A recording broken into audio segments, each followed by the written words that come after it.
The air inside the M4 Sherman is a choking soup of hydraulic fluid, unwashed bodies, and the sharp ozone tang of electrical fire. It is July 11th, 1944, and the men of the 712th Tank Battalion are not fighting a glorious crusade. They are trapped in a steel box that feels increasingly like a preheated oven. Inside Montoya's tank, the mechanical heartbeat of the machine suddenly falters. A sickening metallic snap echoes through the hull as the transmission rod gives way. It is a mundane failure and a fluke of engineering, but in the shadow of Hill 122, it is a death sentence. As the tank shudders to a halt, the radio crackles with a frantic, disjointed symphony of orders. The objective has been reached, and the road is secured, but the command structure is divorced from the reality of the mud and the green walls of the Normandy hedgerows. The generals demand they push further. The tankers are ordered directly into a kill zone. Then comes the sound that every man in the armored divisions hears in his nightmares. It is the crack slap of a German 88mm gun. It is not a boom, but a supersonic whip crack followed instantly by the hammer blow of steel meeting armor. One by one, the tanks of the first platoon begin to brew up, turning into roaring chimneys of orange flame. Men scramble from hatches, only to find the air outside thick with lead, and the screams of infantrymen who had been using the tanks for cover. In the chaos, the very idea of a unified unit evaporates. There are only fragmented crews, blinded by smoke, struggling against the terrifying realization that the friendly fire stitching across the field is coming from their own panicked lines. As the tanks are reduced to charred, blackened tombs, the survivors are left to navigate a landscape where the black crust of what used to be their friends is the only remaining map of the battlefield. But to understand how these men found themselves in this steel oven, we must look back to the illusions of the pre-war years. Just months earlier, these men were children of the Great Depression who had grown up scavenging coal from the back of trucks and playing football with rolled-up newspapers. They were part of a military that still smelled of manure and saddle soap. The transition from the 11th Horse Cavalry to the 712th Tank Battalion was a jarring and often absurd evolution. In the sweltering subterranean heat of Camp Sealy, a wasteland sitting 50 feet below sea level, the recruits were subjected to the archaic traditions of a bygone era. They spent their days in a country club atmosphere that was anything but leisurely. They labored under the obsessive-compulsive gaze of officers like Colonel Whitside Miller. The sensory reality of their training was not the roar of engines, but the grit of sand in a horse's nostrils and the grueling task of cleaning a mount's dock. A soldier would often lean into the warm neck of his horse and whisper that this was the only love he was going to get. They struggled to nudge three animals at once in the blistering sun, while the world around them was moving toward mechanization. It was a world of rigid, bureaucratic tradition, where captains would openly clash with colonels over the nonsensical application of blackout light regulations to armored tanks. This friction signaled a deep-seated resentment toward a leadership more concerned with the shine of a boot than the survival of a crew. The transition to the armored fist was paved with these petty humiliations and dangerous incompetence. During a chaotic mounted pistol course, a shying horse threw a recruit named Art Horn, resulting in a negligent discharge that nearly killed him. These were citizen soldiers, forged in the archaic rituals of the cavalry, and suddenly thrust into a mechanical war. Their on-the-job learning curve would be measured by the loss of 50% of their tanks on the very first day they touched the soil of France. The discipline of the training camps had prepared them for a parade, but as they sat in the smoking wreckage of Hill 122, they realized they had been trained for a war that no longer existed. They had been forced to trade their horses for steel coffins in a landscape that did not care about tradition. The shock of the massacre at Hill 122 acted as a brutal and clarifying filter. It stripped away the last vestiges of the gentlemanly rules that had been drummed into the men during their training days. The transition from citizen soldier to professional killer was written in blood on a rain-slicked road at dusk. A German staff car, sleek and out of place amidst the churned mud, rounded a bend directly into the path of an American patrol. In the pre-war manuals, there might have been a moment of hesitation or a formal challenge to surrender. But those days were over. The air was instantly shredded by the rhythmic, heavy thud of a .50 caliber machine gun. The Shermans did not just stop the car, they dismantled it. The heavy rounds punched through the thin metal skin and the occupants with a mechanical and indifferent lethality. As the smoke cleared, and the smell of gasoline mingled with the copper tang of blood, the tankers looked on with a cold and hollowed-out detachment. There were no cheers. There was only the realization that the dirty business of war had begun in earnest. The chivalry of the old horse cavalry was dead and buried under the hedgerows. It was replaced by a grim and tactical pragmatism. This shift in the ranks was mirrored by a ruthless purging of the command structure. The officers who had obsessed over the shine of a buckle while their men died were unceremoniously swept aside. Into this vacuum stepped Lieutenant Colonel George B. Randolph. He was a former math teacher, with a face like weathered granite, who understood that a tank was only as effective as the man feeding its engine. Randolph famously forced his officers to stand at the back of the MS line. He refused to eat until the last enlisted man had been fed. This was not a performance, but a total reconfiguration of the soul of the battalion. The elitism of the officer corps was replaced by a meritocracy of the mud. This new culture found its champion in men like Jules Bratz. Bratz was a sergeant whose tactical intuition in the chaos of the brush was so undeniable that it earned him a battlefield commission. He did not lead from a map in a rear area tent. He led from the turret with his face smeared with grease and his lungs filled with the exhaust of a straining engine. The battalion was no longer a collection of recruits playing at soldiering. They were becoming a cohesive and lethal organism, defined by mechanical improvisation and a shared, desperate bond of survival. The true test of this new synergy came at the base of Hill 122 in late July. The American infantrymen of the tough hombres were pinned down in a series of shallow, muddy depressions. They were caught in a crossfire of German machine guns that sounded like tearing silk. These soldiers had grown to resent the iron coffins that drew enemy fire, and then retreated. They watched with cynical eyes as a platoon of the 7012th rumbled forward.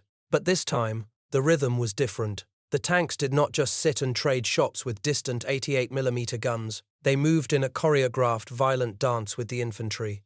The Shermans became mobile pillboxes, their 75mm guns belching white phosphorus to mask the movement of the men. The crack boom of the cannons vibrated in the chests of the soldiers huddling behind the tracks. Inside the turrets, the heat was suffocating. The air was thick with the smell of spent shell casings, and the metallic sweat of loaders working in a blur of motion. When the tanks finally broke the German line, the infantry rose from the mud with a roar of primal fury. For the first time, the iron ponies and the tough hombres were a single, devastating force. As the tanks rumbled past the reclaimed German positions, the infantry reached out to slap the steel hulls in a gesture of hard-won respect. The 7012th had found its teeth. The armored fist was no longer a training manual slogan. It was a visceral, blood-stained reality. By early September 1944, the battalion had traded the death traps of the hedgerows for the terrifying velocity of the dash across France.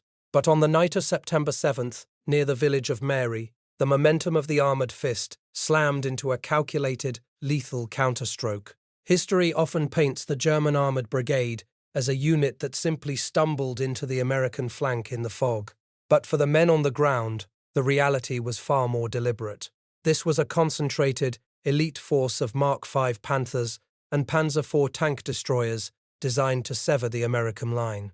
The first warning was not a flare or a radio call. It was a sound.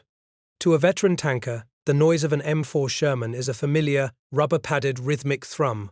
But cutting through the damp night air at 2:11 a.m. came a different mechanical dissonance. It was the high-pitched, metallic screech clatter of all-steel German tracks grinding against the blacktop. The darkness of Mary became a strobe-lit hellscape. Without formal orders, the battle dissolved into a series of frantic, existential duels. The Americans were navigating by moonlight and the blinding flashes of muzzle blasts that scorched the retinas. In the center of this chaos stood Forrest Dixon, a maintenance officer who embodied the desperate ingenuity of the battalion.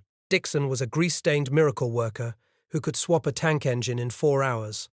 As the German Panthers surged forward, Dixon scrambled into an inoperable Sherman with his shoelaces untied and 3 cigarettes burning in his nervous grip. The power traverse for the tank turret was dead. A lead Panther loomed just 50 yards away, a steel leviathan capable of vaporizing a Sherman with a single shot. Dixon threw his weight against the manual traverse handle. The turret responded with a slow, agonizingly mechanical groan. He was fighting the physics of the machine itself.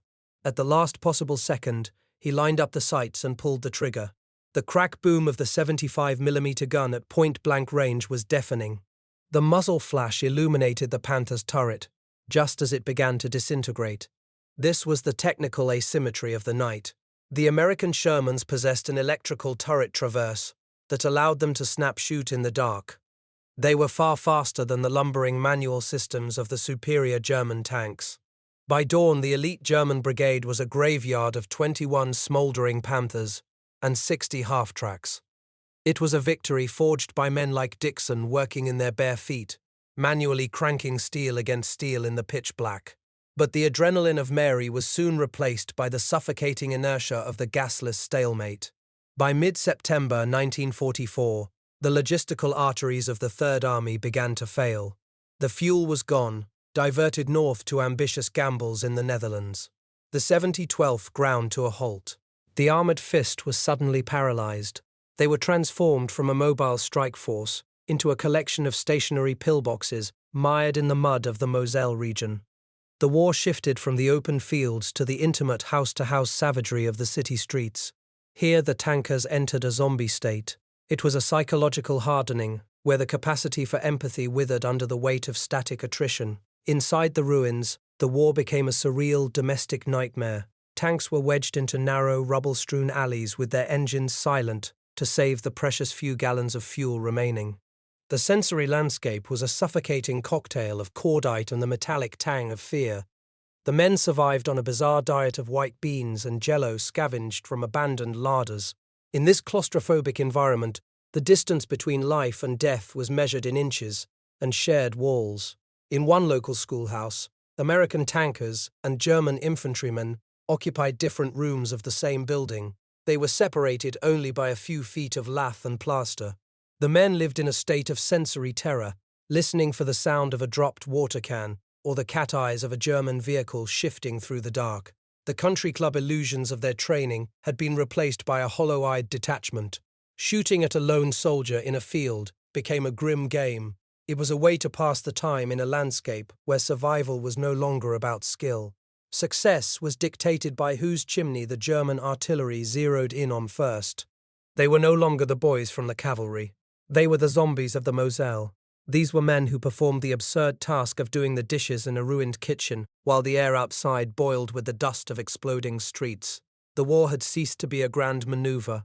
It had become a slow, grinding erosion of the soul. It left the survivors with the Aleutian stare, a look of profound, permanent exhaustion. They were no longer fighting for victory, but merely for the next hour of silence. But to understand the true depth of this endurance, we must follow the battalion as they moved toward their greatest trial. The transition from the static stalemate of the Moselle to the frozen hellscape of the Ardennes was not a tactical shift. It was a descent into a white nightmare. By December 1944, the zombie state of the tankers had hardened into a pervasive, cold fatalism. The air inside the Shermans was no longer a humid soup of sweat and hydraulic fluid. It was a razor-sharp intake of sub-zero oxygen that crystallized the breath on a loader's lips. The armored fist was now a shivering, mechanical wreck. The tanks struggled to maintain traction on roads that had turned into ribbons of black glass. Navigation was reduced to a desperate, primitive ritual. In the blinding, horizontal snow of the blizzard, tank commanders could see nothing through their periscopes. They were forced to stand chest-high in their hatches, with their faces lashed by winds that felt like shards of flying glass. They followed the faint, ghostly glow of fluorescent patches sewn onto the backs of the infantrymen walking in the track impressions ahead. To slip an inch to the left or right was to teeter over a cliffside. A single mistake could send a tank sinking into a frozen manure pile that acted as a deceptive, freezing tomb. The true weight of this fatalism was etched into the battalion's soul on Christmas Eve 1944. While the rear echelons sang carols, a reconnaissance platoon moved through the brittle silence of the frozen woods. There was no sound but the crunch of boots on crusty snow and the distant rhythmic thud of artillery. Suddenly, the night was torn apart. A single mine, hidden beneath the white powder, detonated with a sharp metallic crack that echoed through the pines. In an instant, 3 men were gone. There was no heroic final stand or grand tactical maneuver, but only the sudden arbitrary erasure of lives on a night meant for peace. The survivors stood in the smoking crater as the smell of burnt cordite mingled with the scent of pine, realizing that the war did not care about the calendar. This random lethality fostered a combat shock that pushed men past the breaking point. They began to trade candy for schnapps and cut up their precious wool socks to shield their faces from the wind, moving with the hollow-eyed detachment of men who had already accepted their own ghosts. This environmental agony was merely the prelude to the 51-mile trek toward the January 9th attack on Motham. The march was a graveyard of American engineering, where the extreme cold turned drive shafts into brittle glass and froze the 52 Revolution oil pumps. By the time they reached the jump-off point, the battalion was a fragmented force of disposable armor. Into this chaos stepped Lieutenant Colonel George B. Randolph, the granite-faced former math teacher who had become the battalion's moral anchor. As the attack on Motham commenced under a sky split by the terrifying shriek of German rocket barrages, the command structure was decapitated. A German shell found Randolph's position, and the man who had rebuilt the unit's spirit in the mud of Normandy was killed instantly. The news did not come as a heroic bulletin, but arrived as a chilling, coded whisper over the radio: George Kitten. The phrase hung in the freezing air of the turrets, a signal that the commander was dead and the next officer in line was now in the hot seat. There was no time for mourning, as the unit was forced into an immediate improvisational struggle for survival against hardened German paratroopers who refused to yield. Inside the tanks, the Aleutian stare deepened. Men watched through 1-inch slits as the tanks of their comrades were smashed flat by mines or incinerated by anti-tank rockets fired from basement windows. The auditory landscape was a nightmare of screaming rockets and the terrifyingly silent dud shells that thudded into the snow like heavy hammers. By the time the village was cleared, the survivors had learned the final, brutal lesson of the Ardennes. In a war of attrition, the machine was replaceable, the commander was a code word, and the only thing that remained was the grim, white-knuckled initiative of those who refused to freeze. Now, we return to that smoking turret on Hill 122.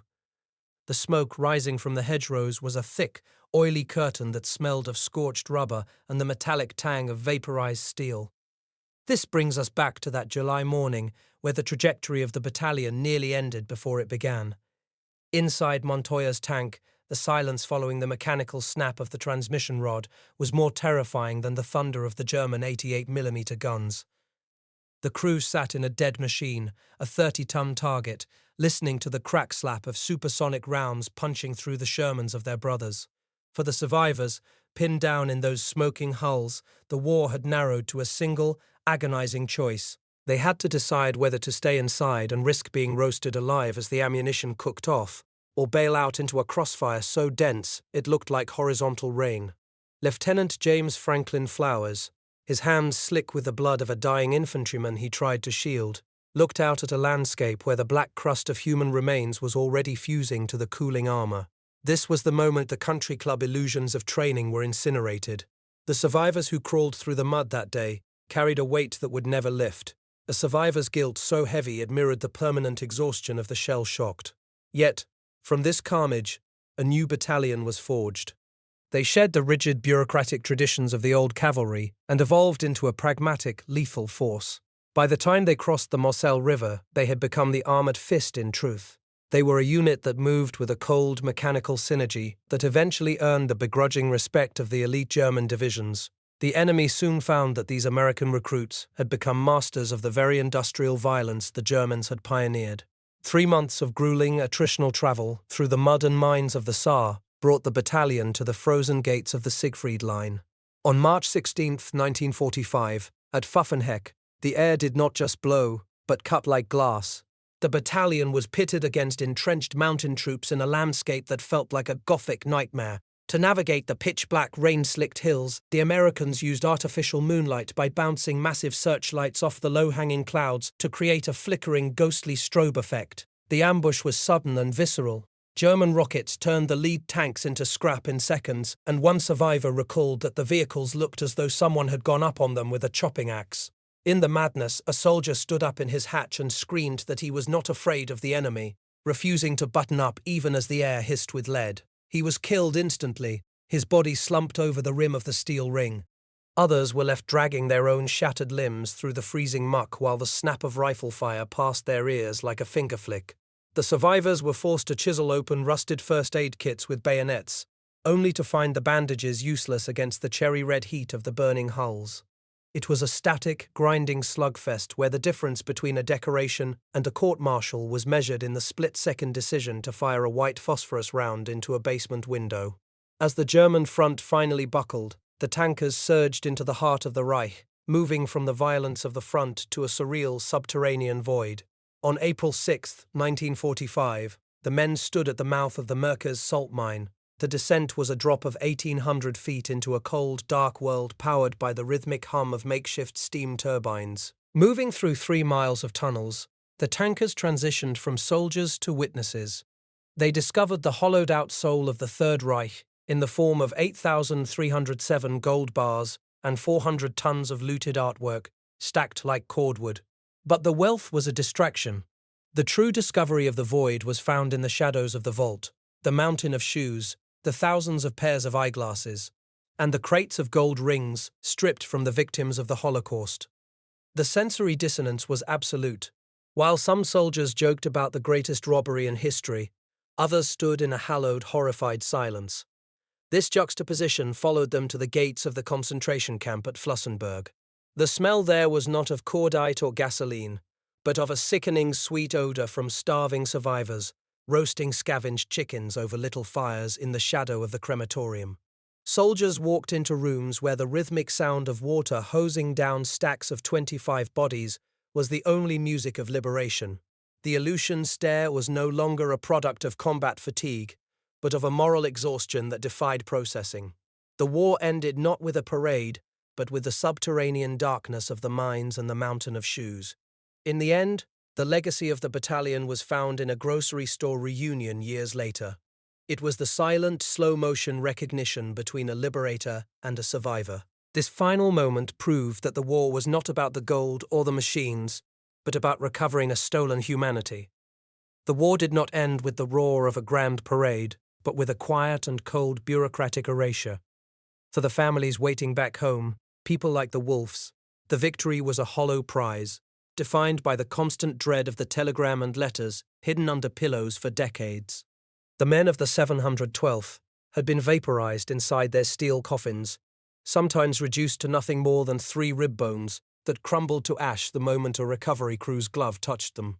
This human cost became a silent burden carried into the mundane reality of post-war life, a subconscious blotting out of the smell of burning flesh and the sight of horses standing in fields with shell fragments buried in their shoulders.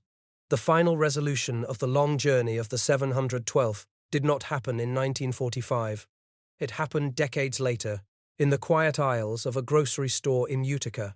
There, a former tanker named Lindy Brigano found himself staring at a man named Michael Orchuk. In a slow-motion moment of recognition, these 2 men, the liberator and the survivor, realized they had met before, amidst the filth and the death of the camps. There were no grand speeches, only a shared and heavy silence that bridged the gap between the country club training of the 11th Cavalry and the dark heart of Czechoslovakia. In the end, the war was not about the 56 silver stars or the mountains of Nazi gold.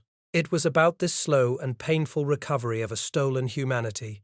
It is a legacy preserved in the sad eyes of the survivors and the quiet, internal shrines of the families who never stopped waiting for the boys who disappeared into the smoke of Hill 122. If you value these historical accounts, please subscribe to the channel and like this video. It helps us preserve these stories. And please, share your own memories or thoughts in the comments below.